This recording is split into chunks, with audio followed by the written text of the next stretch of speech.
Hi, welcome to Angel's Anything Show, and today I'm gonna tell you the story of how Dan and I met. Are you excited to be on this? No. So basically, Dan and I met, it was October 2012, it was like right around Halloween, and I was with my girlfriends visiting them in Boston from New York City, and we were gonna go see a Trey Anastasio show, who is the frontman from Fish. Yes, every single story comes back to Fish on this channel. So at the time, I had just been like dumped by this guy that I was like obsessed with since like college. You know, one of those on again, off again, where really it's like you like a person and they just don't like you and they just fuck with your mind. So it was like one of those things. So he had just dumped me for the final time. I'm like, I'm just gonna go with my girls, like whatever, I'm gonna go like do my thing, like I don't need a man. So we're at the show, and me and my one girlfriend are like sitting, we have like good seats. And then my other girlfriend was like up in the balcony. So for the first half of the show, me and my girlfriend were like in the front, like getting just like fucked up. You know, we were young and wild back then. So we were dancing, having a great time. Set break comes. So we went outside, and I'm like out of breath, I'm nervous telling the story. Now, this memory is very hazy. We went outside, and I just remember like we were all talking, and then do you remember what happened? I just remember him or his brother, who I didn't know was his brother, asking for a lighter? Didn't one of you ask us for a lighter? I don't know. He doesn't even remember. All I remember is that somebody started talking to Lauren and talking to us, asking for a lighter and joking around with us, and I looked, and in my drunken stupor, I was just like, who is that tall ass, hot ass guy? It was Dan. So we like talked for a second, I think. And then I heard this from your brother, or didn't you say something that like you saw my like pretty smile or something, and then you knew? Come on, didn't you say that? Knew what? That I was the one. The one that I was gonna hang out with that night. But honestly. Yeah. Yeah? Sure. So we go back in the show, the second set's gonna start. So for this part of the show, we're like, okay, we'll go hang out on the balcony with our friend Stina. And I guess what had happened, so we walk away, and what did your brother say to you? Because you guys were out looking for girls that night, right? That was like your mission, you were gonna find girls that night? That wasn't our mission. Didn't you say that you were trying to find That's like girls? a plus to like seeing Trey. But you were like, oh, maybe we'll find some girls tonight. Maybe. You said that! Yeah, but that's like every single man's night. That's every single girl's night too, you know, when you're a single girl. I think any single person, when you go out, you hope that you can find some dick or vag that night. It's pretty easy at a Trey show.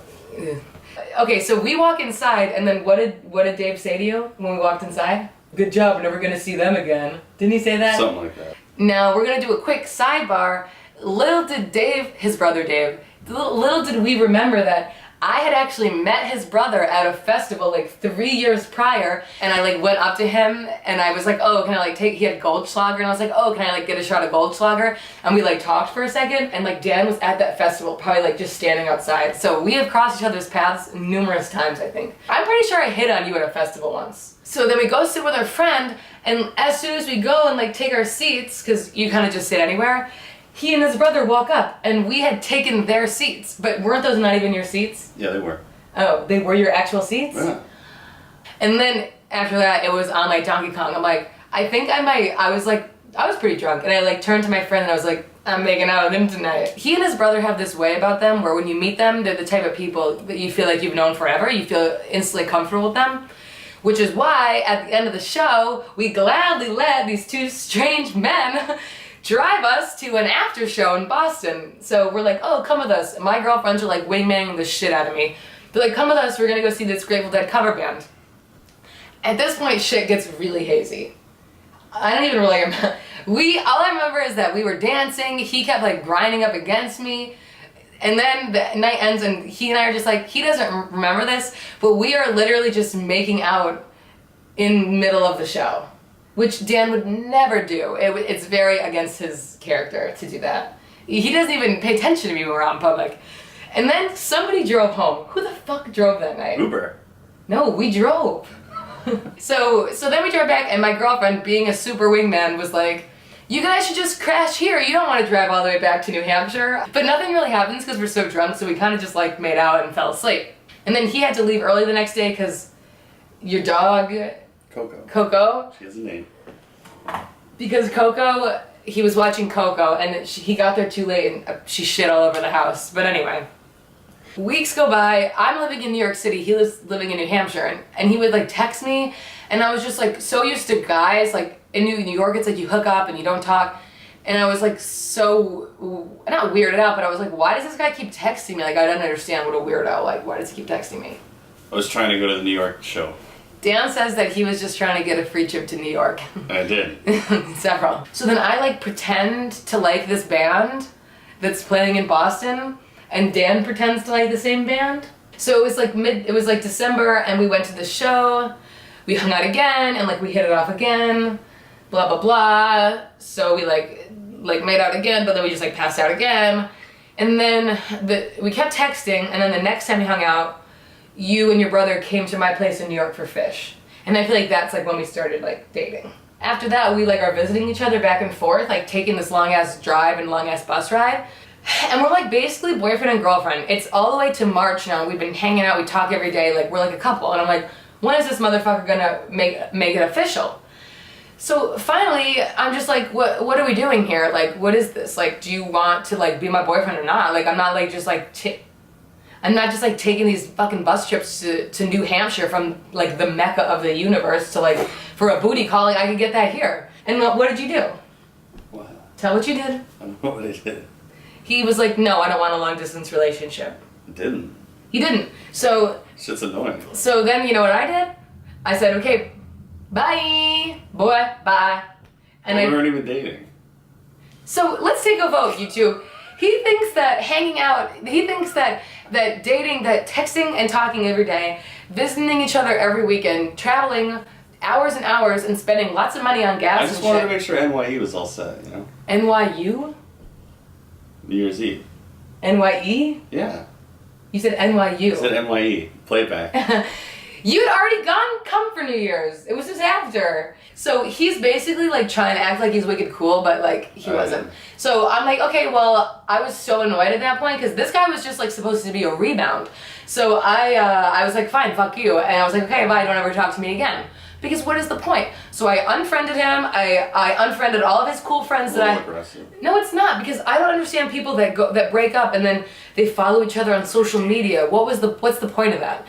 You're not in my life anymore. So I unfollowed him on all his shit. I unfollowed all of his friends, which was awkward because then when we actually started dating, I had to refriend Her life became really boring. I had to refriend all his friends. And then 5 days goes by. I don't talk to him at all. I don't give a shit. I'm like, fine, fuck it. I'll never see him again. I was so jaded at that point. I was on the shitter and I was bored, so I texted her. That is not true. I know exactly what happened. He was talking to his brother and one of his best friends, and they're like, oh, when's Ange visiting again? And he said, I don't think that you're gonna see Ange anymore.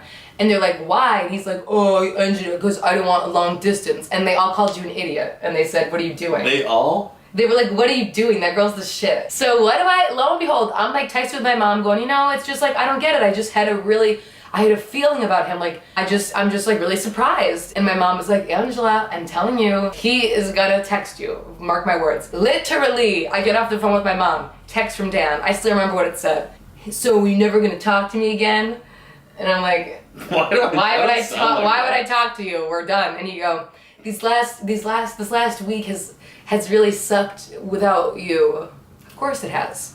Remember that? No. You remember that? No. Okay. No. And basically I'm a sucker and I'm like, well, if you want to see me, you can come here. And then he's like, yeah, but this really good band's playing here this week. And I'm like, okay, I'll go. See, you were using me for New York City. I was using you to get out of the city to the nice New Hampshire. You kind of talked it up like you're going to show me this whole New Hampshire life. And really, you were sleeping in a mudroom, okay, in a huge old house with like 5 other people with no toilet paper.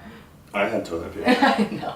So anyway, what happens, I go and visit him again, and I'm like, I don't know about this motherfucker, but like, fine, I'll go one last time. And then we hang out, we have a great time, the weekend's over, and he's driving me back to the bus, and then I'm like in a mood, and he's like, what? And I was like, well, I just don't see why I even came, nothing has changed, like, it's still the same, like, I'm not gonna keep seeing you if you don't want to be my boyfriend. And then, what did you say? I don't remember. So annoying. He said, fine, like, do you want to be my girlfriend? And he said it in that voice, in that mocking voice, because he like couldn't say it seriously. Didn't you have to ask me? And then I was like, not if you ask me that way. And I'm like, no, like, what, are you going to ask me like that? Like, no. And then like we keep going and I'm like, so are we boyfriend and girlfriend? And you're like, so lame. You're like, no, you need to ask me now. Because I had said no when you asked. So then I had to ask him to be my boyfriend.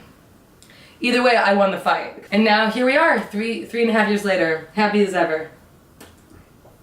Any regrets? No, yeah, the whole thing. Just kidding.